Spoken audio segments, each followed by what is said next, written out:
Praise the Lord. கர்த்தர் உங்களை ஆசீர்வதிப்பாராக. இன்றைய வேத தியான பகுதியில் வாசிக்க தெரிந்து கொள்ளப்பட்ட வேத வசனம் பிரசங்கி 5ஆம் அதிகாரம் 2ஆம் வசனம். தேவ சமூகத்தில் நீ துணிகரமாய் உன் வாயினால் பேசாமலும் மனம் பதறி ஒரு வார்த்தையும் சொல்லாமலும் இரு. தேவன் வானத்தில் இருக்கிறார், நீ பூமியில் இருக்கிறாய். ஆதலால் உன் வார்த்தைகள் சுருக்கமாய் இருப்பதாக. ஆமென்.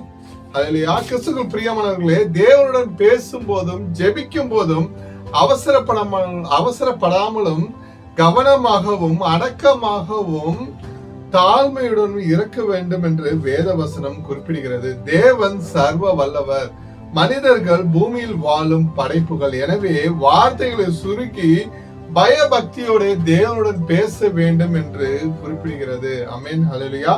தேவனிடம் பேசும்போது நான் சொல்வதை விட அவர் என்ன சொல்லுகிறார் என்பதை நாம் அதிக முக்கியத்துவம் கொடுத்து கேட்க வேண்டும்.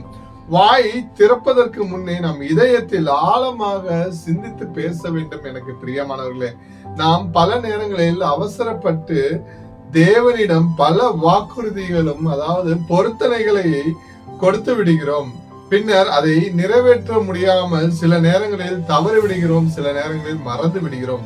வாய் திறப்பதற்கு முன் ஆழமாய் சிந்திக்க வேண்டும் என்று இந்த வசனம் நம்மை எச்சரிக்கிறது. தேவன் நம் வார்த்தைகளை விட நம் இதயத்தின் உண்மையான பக்தியவே எதிர்பார்க்கிறார். பிரியமானவர்களே, இந்த ஓய்வு நாளில் முழு மனதோடு தேவனிடத்தில் சபை கூடி வந்து தேவன் என்ன பேச விரும்புகிறார் நம்மோடு என்பதை நாம் முற்று கவனிக்க வேண்டும்.